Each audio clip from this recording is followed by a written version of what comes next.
Hey everyone! Welcome back to another episode of Michael Jackson Weekly News. We've got some exciting updates about the King of Pop, so let's dive right in without further ado. Number 1.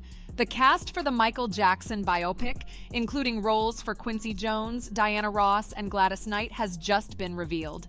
New casting additions have been announced, with Lawrence Tate taking on the role of Motown Records founder Berry Gordy. Kendrick Sampson is set to portray Grammy-winning songwriter, composer, and music producer Quincy Jones. Kat Graham has been cast as the legendary singer Diana Ross, while Liv Simone will portray Gladys Knight. Jessica Sula is selected to play Jackson's sister, LaToya Jackson. Additionally, Kaylin Darrell Jones will portray Bill Bray, who served as security for the Jackson 5 in the 1970s and later became Michael Jackson's personal head of security. Kevin Schinek has been cast as Dick Clark, the host of American Bandstand during the Jackson 5's iconic early appearance.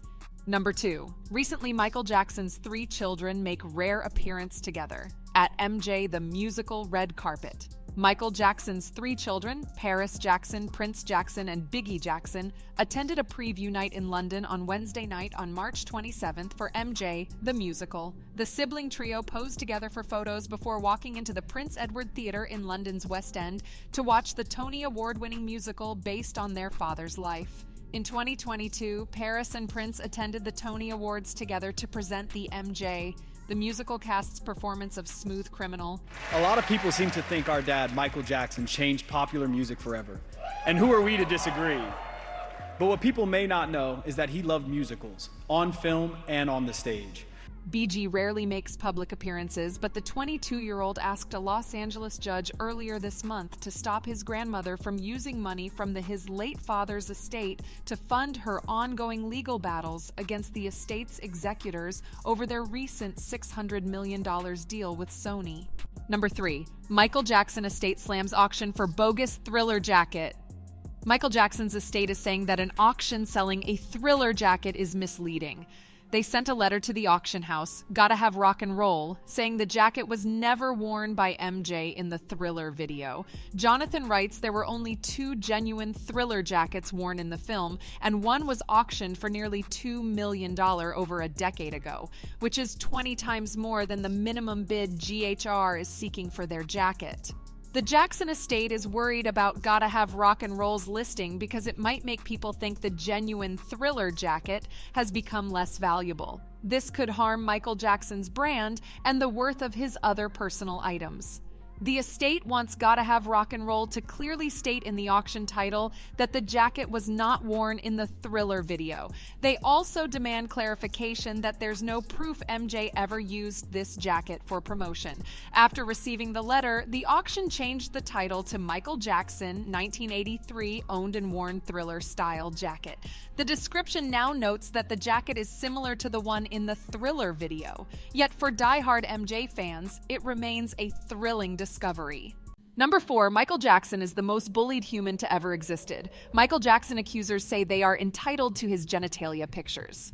Basically, these accusers want to open sealed records featuring nude photos of Michael Jackson that were taken in 1993. Around the same time, the Michael Jackson was accused of sexually abusing a then 13-year-old boy. Michael Jackson's production company wants to stop 2 of his accusers from getting their hands on police photos that may include images of his private parts. But these 2 clowns say they have every right to obtain the material. John Carpenter, the attorney repping Wade Robson and James Safechuck, said, "The Los Angeles Police Department and Santa Barbara Police Department gave Michael Jackson and their legal team, including Thomas Mesereau, all of the incriminating evidence showing that Michael Jackson was sexually abusing children and that his corporations knew about it." John claims Michael Jackson's companies have had this evidence for decades, and so he believes they're entitled to the same information.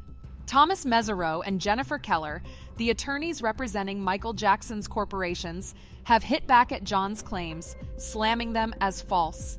They say Wade and James's team have the same information they have, insisting there is no credible evidence proving MJ ever inflicted abuse on them as children. They also say their legal endeavors over the years on this front have yielded nothing of substance.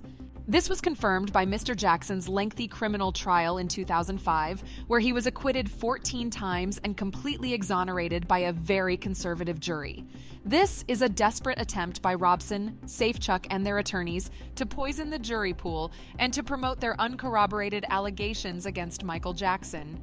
This case should be tried in a court of law, not in the media.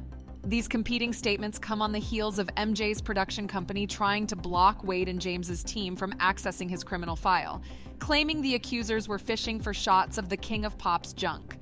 As we previously reported, Wade and James have both alleged MJ molested them as children and are finally getting their day in court. As part of their revived lawsuit, the men's legal team tried to subpoena docs from MJ's police file, which may include photos of Michael's naked body from his '93 child molestation investigation. MJ's camp believes the late singer's family is entitled to his privacy, even years after his death, so they think the request should be denied. Still to this day, after nearly 15 years since his death, the media can't help but keep slandering a good man's name. What's your thoughts? Let me know in the comments. Thanks for watching.